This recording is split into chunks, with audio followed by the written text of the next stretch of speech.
Hello everyone, welcome to SMA Mitra. तो आज आपकी मुलाकात पावर और इंफ्रास्ट्रक्चर सेक्टर से जुड़ी हुई एक ईपीसी कंपनी से करवाने जा रहे हैं। हमारे साथ है safety controls and device limited company के टॉप मैनेजमेंट। हमारे साथ आज जुड़े हैं अभिषेक चोपड़ा साहब, जो कंपनी में फुल टाइम डायरेक्टर का रोल प्ले करते हैं। Sir, thank you for your time and welcome to the show. Good morning. Good morning sir.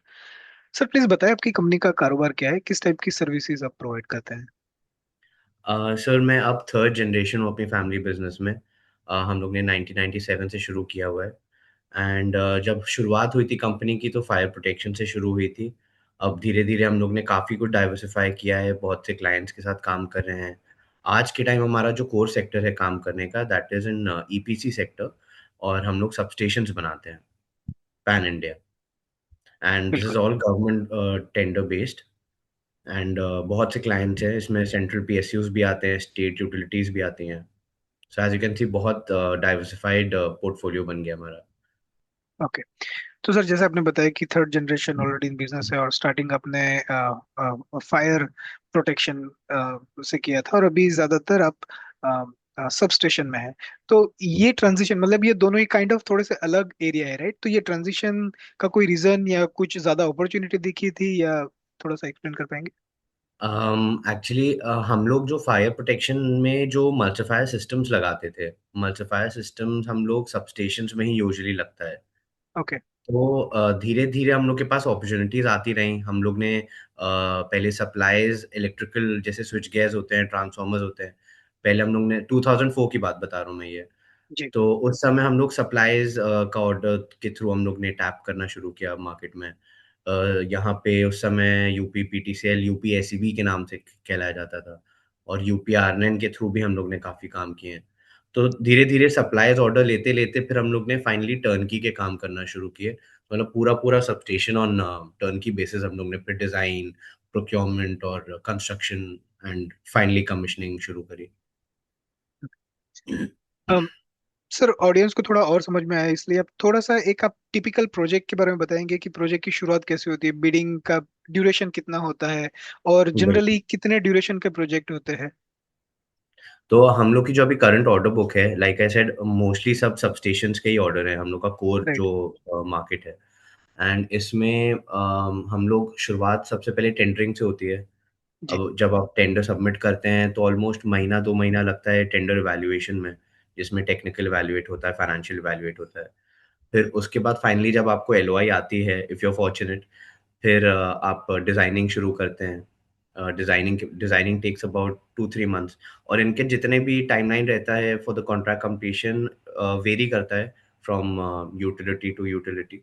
But on an average आप कह सकते हैं 18 टू 36 मंथ्स। Almost okay. 2-3 साल 2 साल के तो प्रोजेक्ट्स होते ही होते हैं on an average. Right. And value wise approximately 100 crore, 80 to 100 crore.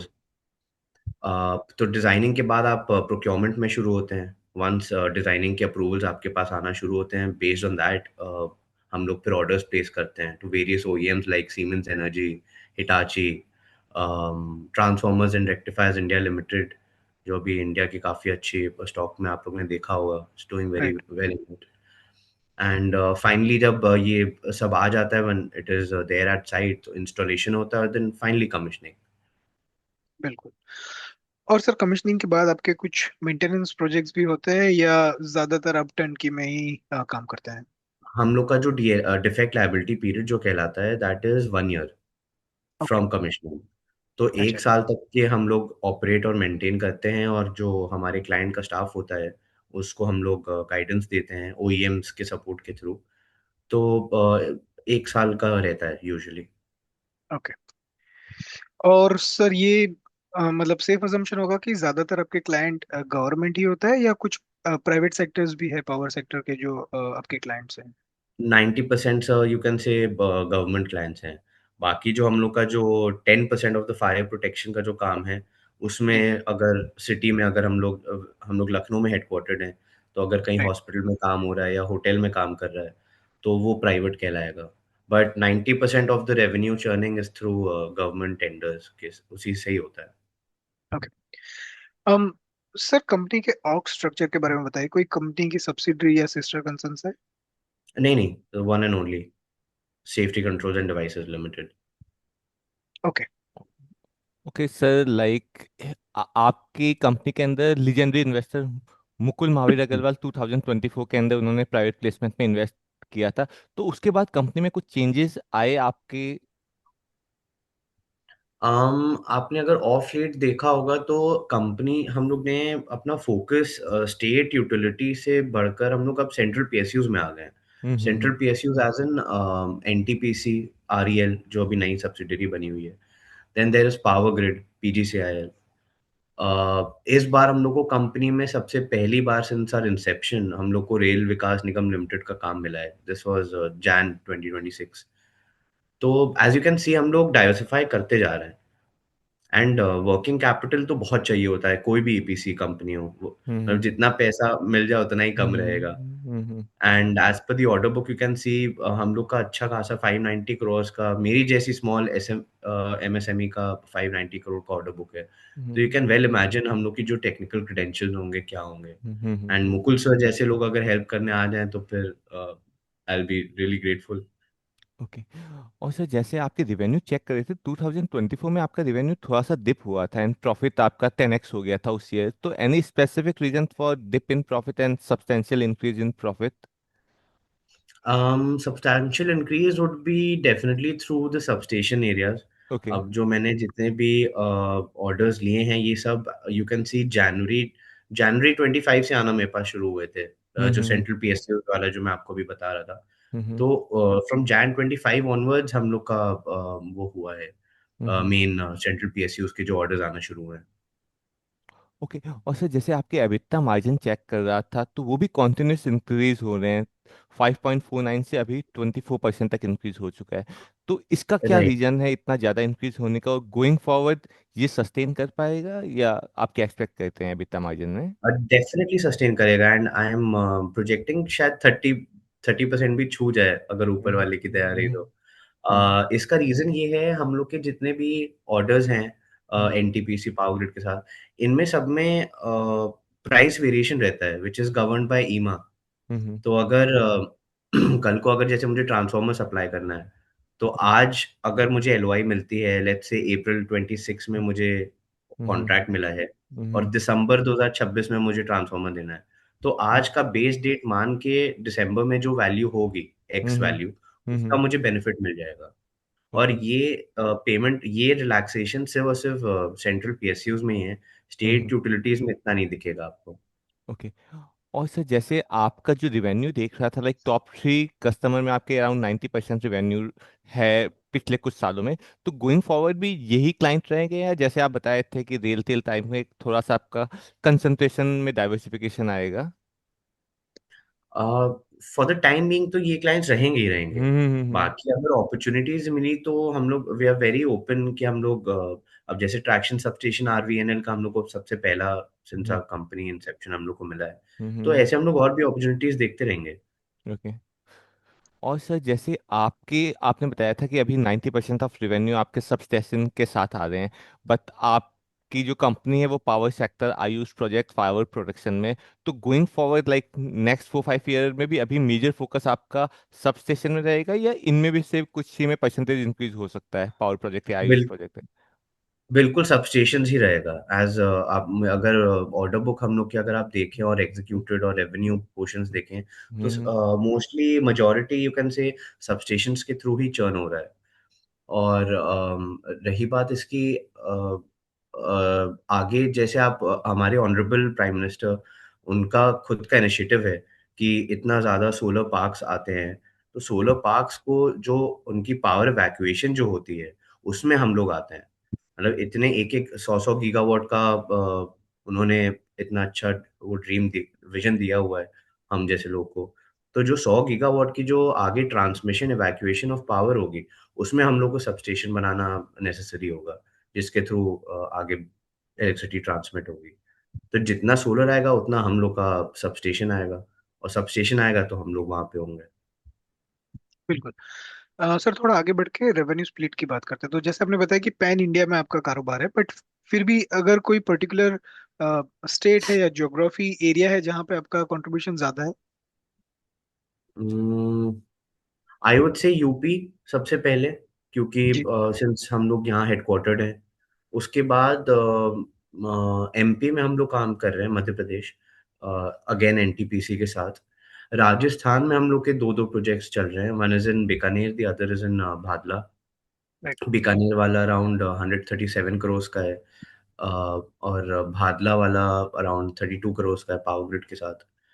और इधर मध्य प्रदेश वाला जो मैं आपको बताया था दैट इज़ अराउंड 115 करोड़। तो ऐसे हम लोग बिहार में हम लोग बिहार वाला हम लोग का ऑलमोस्ट कमीशन हो गए सारे प्रोजेक्ट्स, बट हम लोग वहाँ की भी अपॉर्च्युनिटीज़ टैप करेंगे अगर कल को आई। उत्तराखंड में हम लोग पहले काम कर चुके हैं, those projects are also commissioned. तो हम लोग का फुटप्रिंट तो अच्छा खासा है। ओके। तो जो टॉप टू आपने बताया यूपी और एमपी, उसको अगर मिलाए तो परसेंटेज वाइज क्या वो अराउंड 50% होगा या उससे कम? I think more than that, 60-70% uh, okay. Touch करेगा। ठीक है।